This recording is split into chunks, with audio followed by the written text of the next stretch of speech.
officiers, dont le numéro 3 du ministère de la Défense et un diplomate des affaires étrangères irakiennes. Premier geste symbolique du général Schwarzkopf, faire dégager les soldats alliés qui entourent les Irakiens, afin, dira-t-il, de ne pas humilier ses officiers. Quelques heures de discussion suffiront à entériner la fin des combats et à préciser les conditions d'application du cessez-le-feu. Première de ces conditions, les prisonniers de guerre doivent être libérés immédiatement. Bagdad détient entre 13 et 20 soldats de la coalition. Les Alliés ont capturé entre 80 et 175 000 Irakiens. Mesure d'élargissement identique concernant les civils koweïtis amenés en otage par les soldats de Saddam Hussein. Il y en aurait plusieurs milliers, peut-être même jusqu'à 33 000. Autre exigence des Alliés, la délégation irakienne s'engage à fournir toutes les informations permettant de localiser les dépôts d'armes chimiques et biologiques, ainsi que les champs de mines au Koweït et dans les eaux internationales. Les Irakiens ayant accepté toutes ces conditions, les hostilités sont suspendues définitivement, mais les troupes coalisées n'évacueront le territoire irakien qu'après la signature du cessez-le-feu. Pierre Babet, vous êtes en direct de Riyad. Nous venons de voir les différentes conditions donc sur ce cessez-le-feu. Encore beaucoup d'incertitudes sur le calendrier de la libération des prisonniers notamment. Oui, vous avez raison de parler d'incertitudes. Il y a des incertitudes mineures et il y a une incertitude majeure. Incertitude mineure, c'est la date et le lieu de la signature officielle du cessez-le-feu. On attend que l'Irak souscrive à la résolution 686 des Nations Unies pour savoir si cette signature aura lieu entre militaires, c'est-à-dire pas très loin d'ici, ou entre politiques et diplomates, c'est-à-dire au sein même du Conseil de sécurité des Nations Unies. Mais l'incertitude majeure, c'est la situation politique et la survie du régime de Saddam Hussein. On a parlé de mouvements de troupes du front de la Turquie qui faisaient mouvement sur la capitale, Bagdad. On ne sait pas si ces mouvements ont été commandés par Saddam Hussein. Par ailleurs, vous le direz plus tard dans le journal, mais il y a des mouvements de résistance qui commencent à s'organiser dans le sud, à Bassora et à Nasiriyah. Et enfin, on ne sait toujours pas si Saddam Hussein va pouvoir rétablir la vie civile et les conditions de survie de sa population, notamment dans la capitale. Voilà donc pour les incertitudes qui planent encore ici à la suite de cette rencontre d'aujourd'hui. Merci beaucoup Pierre. Michel Jobert, vous êtes le grand témoin de ce journal. Le général Schwarzkopf aujourd'hui s'est montré soucieux de ne pas humilier les Irakiens. Est-ce que vous pensez que ce conflit va justement provoquer d'une humiliation profonde au sein de la population irakienne? Bon, ça c'est déjà fait. Alors maintenant on peut en effet essayer d'avoir du tact.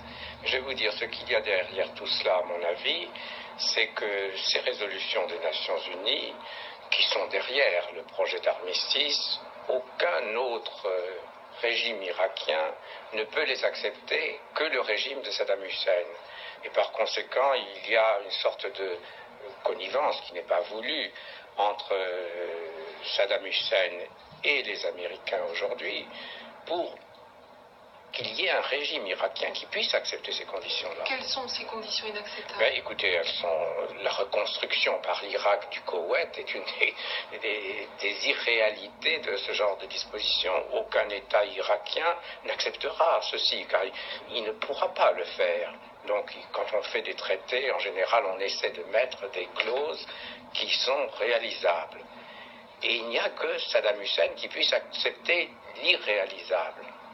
Vous ne croyez pas à la victoire du droit international, à la victoire de l'ONU? Ce n'est plus le machin dont parlait le général de Gaulle. Je suis un peu vieux, j'ai vu beaucoup de choses, j'ai entendu beaucoup de discours. Vous savez très bien que le droit international a servi à habiller pauvrement une opération qui est une opération d'impérialisme occidental, on le sait, en réponse en effet à l'occupation dramatique d'un État libre, le Koweït, par son voisin l'Irak.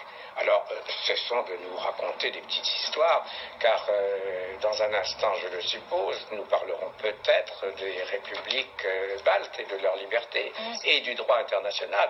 Mais si vous voulez qu'on reste dans la zone, je vais vous énumérer tous les endroits où le droit international, depuis 40 ans, saigne abondamment, au point que les victimes sont saignées à blanc. Nous y reviendrons dans un instant. Tout d'abord, de nouvelles images de Saddam Hussein. Elles viennent de nous parvenir. Saddam Hussein qui était singulièrement absent au cours de ces derniers jours. Le numéro 1 irakien était entouré d'une partie de son état-major. Des discussions, nous dit la télévision irakienne, autour de la remise en état des médias irakiens qui avaient été endommagés durant les bombardements. Depuis hier, on parle de nombreuses manifestations justement anti-Saddam Hussein dans plusieurs villes du sud de l'Irak. L'opposition chiite affirme ce soir contrôler Bassora et plusieurs agglomérations. Impossible pour les journalistes de se rendre dans la ville de Bassora. Les informations reposent sur des témoignages de personnes qui ont fui l'Irak. Dernières informations avec Alain Ménard par téléphone de Koweït City. J'ai été libéré par les membres de la révolution islamique qui ont pris le contrôle de Bassora, m'a confié le consul du Koweït dans cette ville, Matar Saïd al-Matar, qui y était retenu prisonnier. Hier soir, vers 19h, ils attendaient leur leader, l'imam Bakr Morsaim. L'imam Bakr est un religieux irakien, opposant connu de Saddam Hussein, réfugié depuis plus de 10 ans à Téhéran. Les insurgés ont tué le maire de Bassora. De nombreux